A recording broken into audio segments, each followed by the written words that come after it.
What is up, Buffalo Fanatics? Z-Bot, Rico. It's Rico and Bot live on the Buffalo Fanatics YouTube channel on a Thursday night. And Rico, it is not just any Thursday night. It is a Thursday night that marks the 1 week mark until the first round of the 2026 NFL Draft. And speaking of the 2026 NFL Draft, we have a very special guest tonight, Rico, don't we? Yes, we absolutely do. And listen, hold on to your hats, folks. It's going to be a fun one. You know that when my man Bot and I get together, and whoever is joining us, you're bound to have a good laugh, some insight. And listen, I think folks are going to be excited for this one. So shall we bring in our guest? I think we shall. Without further ado, ladies and gentlemen, welcome to the Buffalo Fanatics YouTube channel. Our friend Jack Stonehouse. Jack, thank you so much for joining us tonight. Jack, punter from the Syracuse Orange, entering into the 2026 NFL Draft. Recent visit with the Buffalo Bills. For starters, Jack, thanks so much for joining us. And as I said before you hopped on, I got to look at the background. I was impressed already. But if you could move a little bit to your side to show the audience just how stacked up. Look at this, folks. The amount of accolades behind Jack, I think, just speaks to itself. But, Jack, thanks so much for joining us. How are you feeling 1 week out from the draft? Are you stoked or what? Yeah. Thank you guys for having me, of course. I'm excited. This is, what every little kid that plays football dreams of. So I'm excited. I'm nervous at the same time, but it's going to be good. So I got to get into this with you, my man Jack. So obviously, this is something that you've been wanting for such a long time. But let's take it back a little bit, because this phenomena, this kicking is not new to you. You're part of a family that you're a lineage of kickers. Talk to us about who that has inspired you to become this punter phenomenon that you are. Yeah, for sure. I mean, growing up, I played like all different sports, all different positions, especially even in football. I played quarterback, wide receiver. And at the end of the day, my dad had punted in college and then for the Giants. And then my uncle had punted for Stanford. And then my cousin punted for the Colorado State and then the Tennessee Titans. So after all of those sports, playing all those different positions, I was like, okay, like my best shot at going to play in college is at the punting position. I have 3 free punting coaches at my disposal at any time.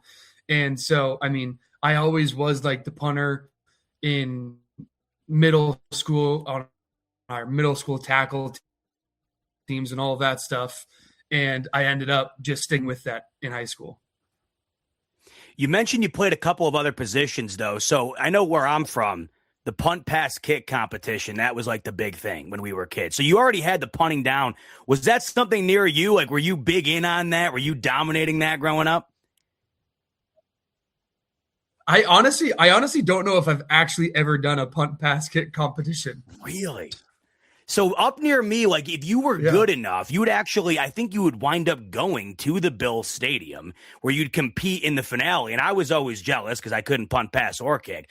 But I'm looking at you. You have that lineage. You mentioned you were playing the other positions. But it wasn't even just the punters in your family. Your mom as well, a soccer player.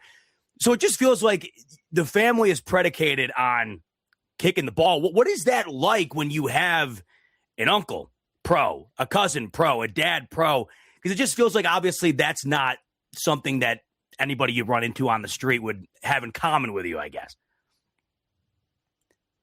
Yeah, I think it's cool to have because like you know that it's possible, right? I got to see it firsthand, especially with my cousin, but I got to see it, I got to hear about it firsthand that it is possible. So if you put in enough work and you do it over and over and over and over again, that's the thing. Like anyone can go out and kick the ball or punt the ball. It's whoever's going to do it for those 9 years, right? Are you going to do it every single day? People would get bored. Most people do get bored and they stop. So it's not hard to go out and do it. It's hard to do it every single day. And I think that was kind of like what my family, what my parents like instilled in me from a young age. So that's kind of like why I kept with it. And here's the thing, I want to follow up on that because most times we're playing Madden, we're playing with the boys, we're throwing the football, we're running around. Was it hard to settle in and say, dude, I don't know if I could do all those things, but punting, this is where my lane is? Was there a secret where you're like, but I still want to try my luck at quarterback? Or was it that you just decided, listen, nothing else is it, this is where it is? How old were you? When did it just hit you where punter is where I'm going to be and that's what it is? Yeah. Sophomore year of high school is when I stopped playing other positions. I just said, okay, I'm getting looks at being a punter in college. I have the people, I have the connections to go and get coached to the best, like from the best people. And I was just like, okay, if I'm going to go to college for something, it should be in punting because I have those connections. And that was something that I was like, okay, like my dad did it right. So it just felt like natural to me to go out there and just say like, yeah, I'm the punter. And nobody like growing up was like, I can't wait to be the punter, man. Like, but like I had that like family connection. I saw it and I thought it was cool. So I ran with it. All first team ACC last year, only 18 touchbacks, I believe, in your career, which that in itself I think is wild. What is it about your particular kicking style that you think has allowed you to have that exceptional number, not punting the ball into the back of the end zone, but then also earning first team accolades, setting records at Syracuse, in particular, your style of punting, which I feel like is interesting, by the way, because there's got to be different variations, I would imagine. So what is it about yours that has allowed you to get to this point in your career? Yeah, one of like the main things is like I drop the ball differently than most people. Again, that's just how I was taught. I drop with my hand like under, where most people do like a handshake. So that like allows me to like control the ball a little bit better, know where I'm going to hit the ball. And then other than that, it's kind of just like growing and learning, right? Like I started off kind of just like how everyone else is, kind of like a robot. And then you grow into doing like your own style, like what you're talking about. So like sometimes like kids will do 2 steps. I'm kind of like a 2.5. I'll like get into the ball so I can aggressively kick it. And as far as like accolades and stuff like that, like there's so much more that goes into that. Like our long snapper, our gunners that are getting down there, not letting the ball go into the back of the end zone. So it's good when you can have like that connection and say like, hey, go stand on the 5-yard line and I'm just going to basically pass you the ball, but with my foot. And it's just like when you have those good connections, like, and if you stay after practice and get with those guys and make them feel like, hey, this is important, this will get you on the field elsewhere. So that to me was kind of just a big thing, like letting people know that like, it's not just me going out there and hoping that it doesn't go in. It's me saying like to our gunners, hey, this is going to be your ball. You just need to go down and catch it. I've never thought of this, by the way, real quick, Rico, because this is obviously, the story. Quarterback comes into a huddle, wide receiver, go here, just get open, I'll get you the ball. So you're doing that with your gunners. You're essentially saying, I am going to kick the ball here. You just be there and I'll get it to you, just like a quarterback would get it to a wide receiver. Yeah, essentially, like whatever the coach will call, he'll say pooch, right, or whatever the call is. Yeah, and that's when like you kind of like give them the look, and it's just like, all right, like you know what to do. We practice this, and that's the name of the game. Try to get them as close to the end zone as possible. So I got to jump on this because you're talking about your technique, and you're talking about you pretty much essentially saying, hey, I'm putting the ball here, get there, don't worry about my job, I'm gonna do mine. You do what you got to do. So this brings me back to that East-West Shrine game. That game was something because I'm looking at what you did that game. 5 punts, 265 yards, 53 average. And I'm looking at saying, what is going on? I counted 3 punts that you had over 5 seconds of hang time. Talk to me about your performance in that game. Was it one of those standout games where you're like, I was on it? Or has there been other games where it matches the performance that you did in that East-West Shrine game? Yeah, that was like my first opportunity to go out and play like outside of college, right? Like that was like the first step in like the pre-draft process. And I knew that like we were going up against some of the best players and the best returners. So I was like, okay, this is my first time to say like, I belong, I can go make it in the league. If these are the people that I'm going to go play, like I might as well just go and show them like, hey, I can do it in this stage. And that was like, that I think that was a good game to show that like I can do the pooch punts, get him inside the 10, right? I can do the long balls. I can throw the returner off a little bit by facing a different direction. And that is like, that's the game inside the game itself. Like that's how you, like, punters want to look at it and say, like, how do I get this returner to not catch this football? And when you get to the league, obviously those guys, like those returners, they're in the league because they return the ball. That, for the most part, that's their job. So you have to find different ways to kind of like throw them off and say, hey, I'm going to hit this kind of ball so that they don't catch it, or they're going to be confused, or the sun's going to be in their eyes. Speaking of that game, how does it work when you essentially score a touchdown for your team? You pin the opponent at the 1 yard line, defensive touchdown. Do we have to invent a stat here that can somehow give the punter an assisted TD? Because that's essentially what happened there. You basically scored a touchdown for the team. I mean, that would be sick if they did have an assisted touchdown stat. But I mean, just putting them inside the 5 was good enough for me. That's a good enough stat. Jack, I'm interested going through the draft process here, going from college to the NFL. Just for me personally, you pick up a college ball and then you pick up an NFL ball, and it's like, whoa, you notice the difference ASAP. What's it like kicking a college ball compared to kicking an NFL ball? Is it more difficult? Does it change how you approach the kick? What goes into that, and what are the differences between doing it on Saturday as opposed to doing it on Sunday? Yeah, when it comes to college, for the most part, the college footballs are a little bit smaller.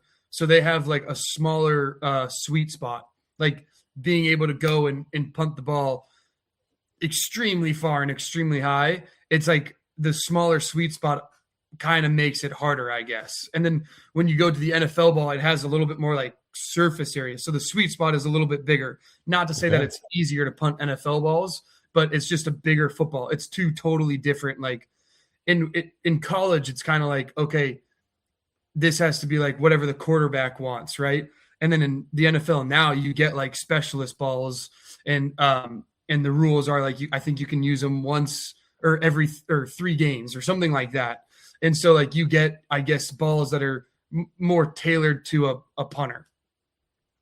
So you're punting, you're having the time of your life right now, because right now you're preparing to go to potentially, live your dream. You don't know where you're going to go. We hope we have an idea of what you want to go. But growing up, obviously, you had your dad, you had family members. I mean, you had guys that you grew up watching. But there's probably a punter or two that you grew up saying, that's the guy I model my game after. Who's that punter that you modeled your game after? Or are you more, I'm Jack Stonehouse, baby, I don't follow anybody else?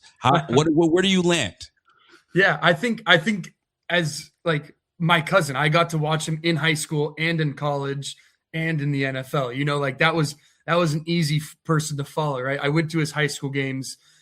He went to like a big high school out in California, Mater Dei. So like those games, like people would actually go to them, and they were like big games. So like seeing him do that, and then seeing him like live his dream out and go to college, following him, I got to ask him so many questions in recruiting, nice. How coaches work, like that to me was like, it was a big process. And then ultimately getting to see him go to the NFL, like that was like I followed him throughout his entire career. I got to see it all. So I would say my cousin.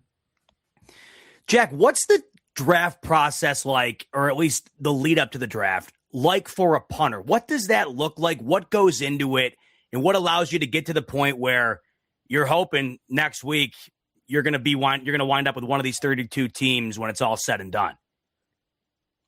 Yeah, I think that the biggest thing that you can do is, have a good college career, right? Building up to that is like the most important part that you can have. And then if you make it to like one of the Senior Bowls or the East-West Shrine game, like one of those, that's like the next step. That to me was like, okay, I made it one step further, right? I got to college. I did what I needed to do. Okay, I got to college, and then I got to go to one of those bowl games. And then after that the next step was like, okay, am I going to go to the combine, or am I not going to go to the combine? Right. I got invited to the combine. One more step, right? Like, so it's just like doing those little things. And then pro day, you have to do well at pro day. That's kind of like the closing, like the last thing that people will see of you. And that to me was like a big opportunity to say, okay, I got to show in the East-West, I got to show the combine, get the feedback of what, hey, coaches are saying, like, hey, we like this, we didn't like this. And then pro day, you get to say, okay, this is my final thing. I'm going to show you what you said you didn't like, and I'm going to do more of what you did like. And then after that, what I've been doing is just training on my own. I was just in Syracuse. I got back a couple of days ago. So I was using all of those facility, cold tub, hot tub, and now I'm back home 1 week out, still going out and punting. I'm just finding fields and going out by myself. So I'm looking at the punters that could be going in this draft, could be undrafted, could be drafted. Brett Thorson.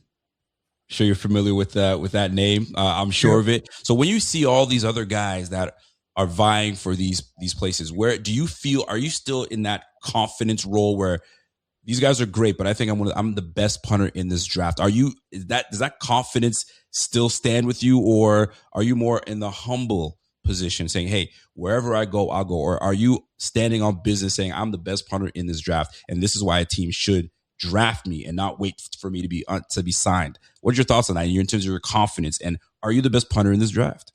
Yeah, I think there's you need a little bit of both, I think, right? Like I am extremely confident in my game. I'm extremely confident in punting, and I would like to think that I am one of the best prospects in this class, one of the best punters in this class.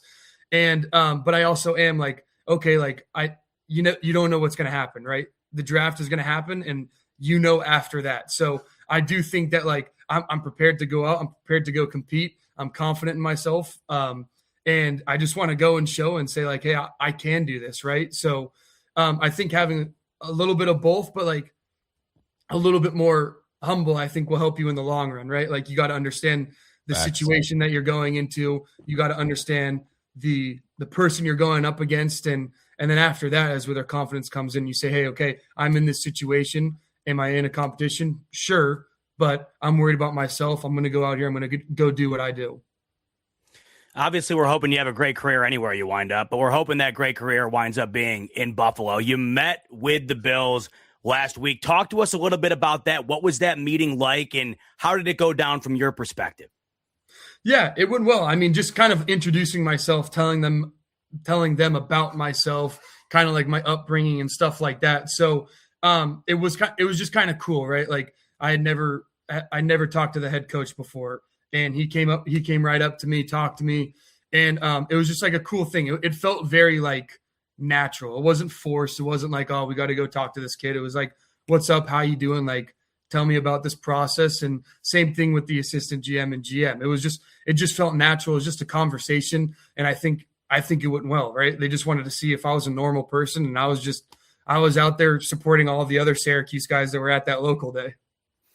So you got to meet the coaches. You got to meet Joe Brady. They say that he's the coolest guy. He's the coolest guy on the block. Did he give you that vibe? Brandon Beane, did they give you that vibe that they're low key guys, or did it feel like it was more of a buttoned up type of situation? Yeah, that's what I'm saying. Like it was kind of natural. Like Joe Brady just came in and it was just like super cool. Yeah, it felt like I had known him for a really long time. So I got to follow up with this. That because, right there, Rico. No, I was going to say, I like that. You can't beat that. I mean, you can't beat walking into a room, because I'm sure you're probably nervous. Who wouldn't be? I'd be nervous if I were you. And then you walk in and you feel like you've known the guy forever. You can't beat that from a head coach perspective. Right. Well, did they mention anything about that thing on the top of your lip? Because it seems as you're trying to do something there, right? And word on the street is there's something called Stash House. I don't know what that. Tell me about this thing, Stash House. Yeah. I was thinking like it was during like that NIL where it was like people were coming out with jerseys and all of this stuff. And I was just kind of like looking through Twitter one day, and one of like the Syracuse fans was like, there should be a section in the dome that's called like Stash House.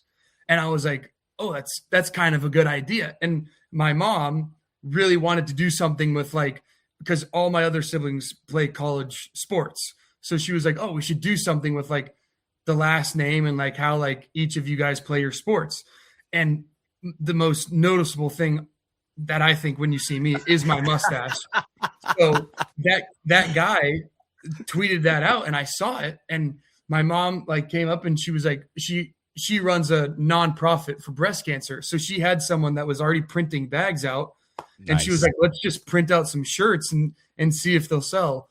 And we ended up selling pretty much all of the shirts that we made, and it was cool. It wasn't like some of these guys that are bringing in millions of dollars, but it was cool, right? The Syracuse fans were buying it, and that's all I wanted. It was cool. You're from the California area. Did you think not only you wind up in Syracuse, but then did you think you could potentially spend your NFL career an hour and a half, 2 hours down the road playing in Buffalo? Obviously, complete opposite weather. Is that something you had ever considered when you went out there? And I guess I'll follow up with that saying Dome in Syracuse, Buffalo weather. Have you ever kicked in those type of environments before? Yeah, for sure. Like I started off my career in Missouri. That obviously is not a dome. And then it snows out there, it rains out there, and then you play all the other SEC teams. And then when we were at Syracuse, even if we're playing inside that week or outside, it doesn't matter if it was rain, snow, anything. We would always go outside. We would always punt outside because our indoor isn't tall enough to punt in. So and we'd go right out there. And if we didn't have punt that day, I'd still go out there. Me and our assistant special teams coordinator, Coach Will, would go out there with 2 shovels, and we'd shovel up 15 yards, and we'd go out in the snow and punt. So you don't take advantage of the dome, I guess, in a way. You're outside just in the elements regardless during practice. Yeah, for sure. I mean, when we practice, we don't go to the dome. So we have like our other practice facility. And yeah, I mean, we're not in the dome. And I understood that, like, hey, like if there is no dome and it is snowing, we're going to have to punt, right? You don't have an option. So you better get used to it. And if you want to go play in the NFL, there's going to be weather games. So it was nice to have the dome in Syracuse, but I also understand that not everything is going to be inside. Well, here's one for you, because not only are the Bills a team that you've met with and are interested, you've met with some of the folks. I think the 49ers are part of the gang that wants to try to keep you in California. And I think the Steelers may have had some interest. Any other teams has shown interest or you've met with, and what have been the differences? I don't need you to go into the details, but differences between how the Bills were in the way they met with you, the 49ers and others. And did anything stand out where you're like, well, that was interesting, didn't expect that? How did that process go, and how do you differentiate from each team and how you did the process? Yeah, so like a couple of times, like in the Bills, I got to meet with them in person, right? Because I was at their local day, and Right. and that is also a different. Like these other teams that I'm talking with are over Zoom, which you still get to talk face to face, you get all that, but like I got to meet those people that are in charge, like in person. So that's always a good feeling. And then when you talk to these other teams, right, like you just have to understand the situation that you're going into, right? Like you want to be drafted, and you want to feel like, okay, like this is where I want to go, and these people are going to draft you.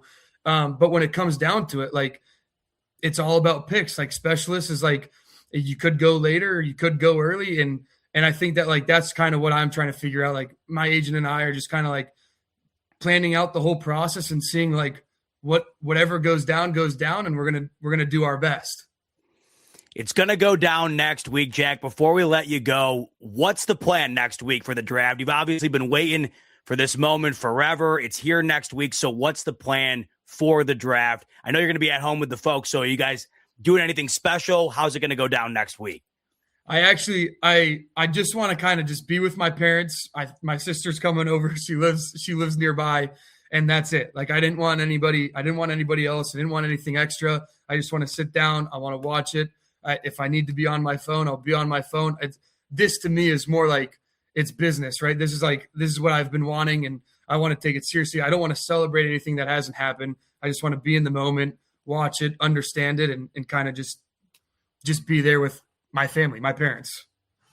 Last one for me. Should we stash a number 41 somewhere in Buffalo for you, so you can prepare, or do we have a number that you potentially want to rock with when you potentially do arrive in Buffalo? I will take any number they give me. I am not picky about that stuff. I got you. 41 would be absolutely epic, though, especially at punter.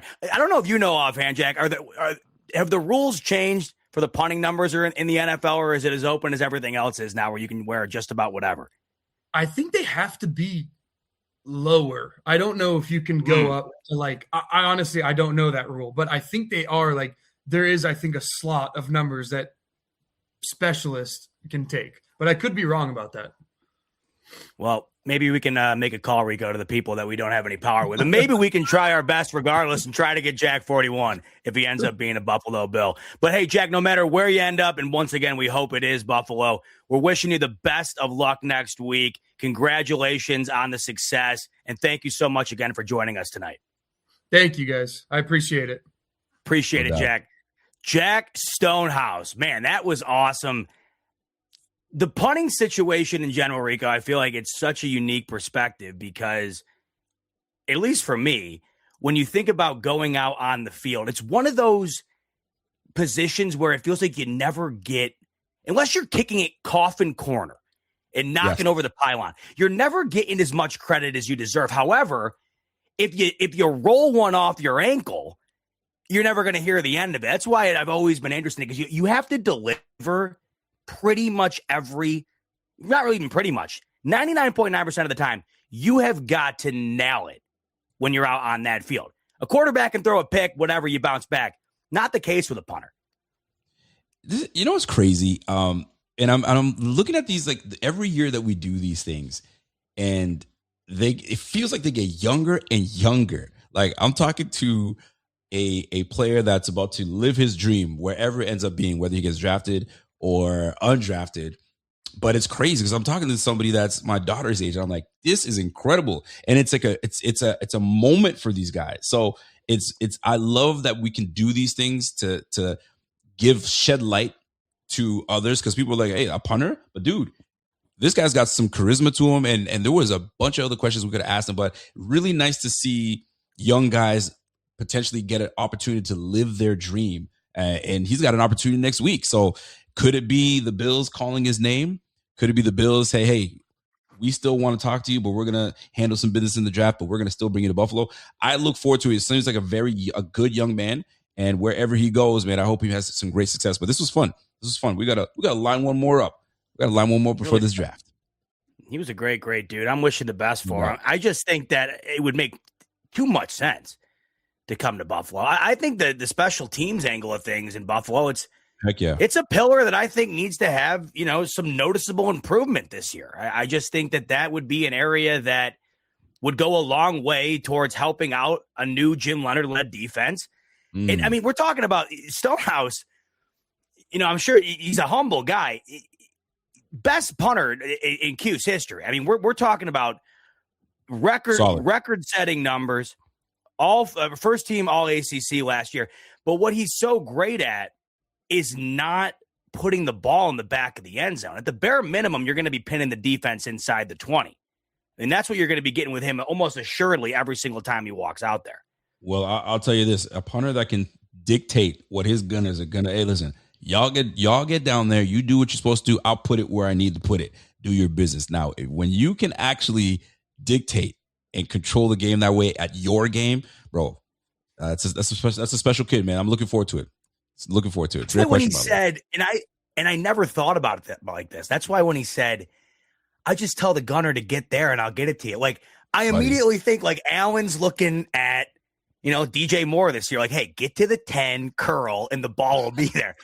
Jack's talking to the gunner. He's like, hey, look up down at the 2-yard line, pop your head up, and that ball is going to be sitting on your chest. Next week, Rico, it's the draft. What do we have in store for the lovely viewers of the Buffalo Fanatics YouTube channel? What is on the docket for a very exciting 26 draft? Folks, we have a full panel that will be live and bringing you guys the draft. You guys already know what time it is. My man Kevin will be joining us, but he'll be joining us on day 2 and 3. Day 2 and 3. I don't think he wants us to see him crash out while the Dolphins are still trying to sort out through their mess. But post-podium podcast, we're going to have my man Aramis potentially will be joining us. I'm still trying to round out the crew. But there is something. I'm not sure if we're ready to reveal that just yet, but I think it's going to be a good. Go ahead, because I'm excited, and we're going to be doing things a little differently this year. We're going to be doing. I don't want to share that news. You share that news with them, man. Little bit differently this year, folks. Boots on the ground. I will be at the 2026 NFL Draft next week, all week, and during the show, as you know, every year we're live. We're not just live, for the first round, Rico. We're live through the whole gamut. And I'll be out on the ground. So the fella's holding down the fort, and I'll be like the beat reporter or whatever. I'll be like the sideline reporter out on Rico's going to hit. He's going to hit my IFB. He's going to say, we need the 411 bot. And I'm going to say, I got you. And I'm going to try to get that. I don't know if that's possible. I'm going to try my best, but regardless, I'm going to be there. It's going to be a lot of fun. So we're going to have a little twist to our yearly program, Rico. Absolutely. And you guys already know what time it is, because I actually absolutely love this dynamic, because you guys already know we're going to be holding it down. We're going to be comfy. We're going to be doing what we do. We'll be commentating. We'll be chatting. We're going to see a lot of things. And then all of a sudden, I'm going to get a ring on the old Rico phone, and I see Bob. Bob might be breaking something and saying, hey, by the way, keep an eye on the Rams. They might be. I'm like, who the heck is this guy with the mic? So I just hope that he goes in suited and booted, suit and tie, hair slicked back. That's what I'm going to be looking from Bot when he comes in, corresponding live from Philadelphia, letting us know what's going on. But it's going to be fun. So live here with the boys. Got my man P Money. Pierre's going to be with us. Airmates are going to have a slew of guys that are going to be here having a good time. And Bot will be chiming in here and there. So gonna be fun. Y'all already know. Tune in. It's a long 3 days. It's a long 3 days. It is. So and here's the thing, by the way, I was gonna say it's gonna be even longer if I give you the call and say, hey, hit the sheets. We ain't picking till tomorrow. And I feel like that could be a potential reality. I mean, I do. And I wouldn't hate it. My ideal scenario here is Ty Simpson, it just drops and the Bills get more than they would have otherwise from a team that needs to hop up into the back of the 20s in the first round, take a step back into the second. The Cardinals are making the most sense. My only issue is it's just like a team like the Jets who just bites at Simpson like way before anybody else would, and then there's just nobody who's going to be coming up. Because it just feels like everyone here, Rico, wants to trade back this year. You're not hearing a whole lot of teams that want to trade up. I haven't been hearing a whole lot of that. Which then scares me, because if we're not going to be able to trade back, I mean, the question is, I just had a show the other day pretty much making a case for every defensive position on the squad. So I literally don't know where these Bills are going. But I'll tell you one thing. I am out on receiver. I'm out. Can't do it.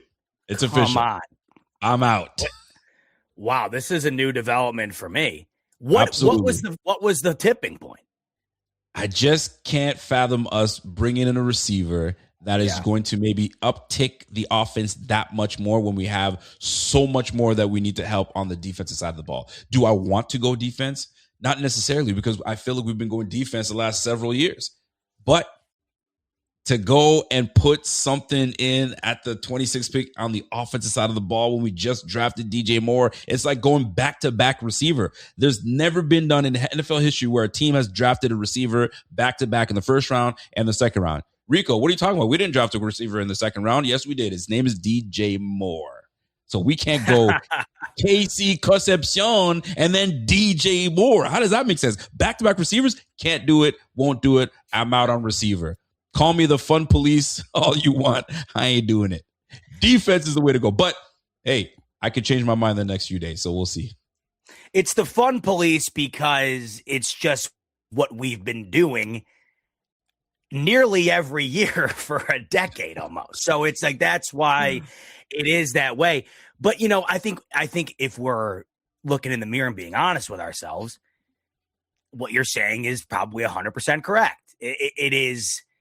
Who knows? Would the Bills benefit substantially from additional wide receivers, especially one that would be viewed as an immediate contributor or wide receiver one? Absolutely. But you don't have a linebacker right now, essentially. So it's like you're looking at that situation, and it does feel like it's more pertinent to address it. But we shall see. We'll save that for next week. Rico, anything else for the folks before we sign off on a Thursday?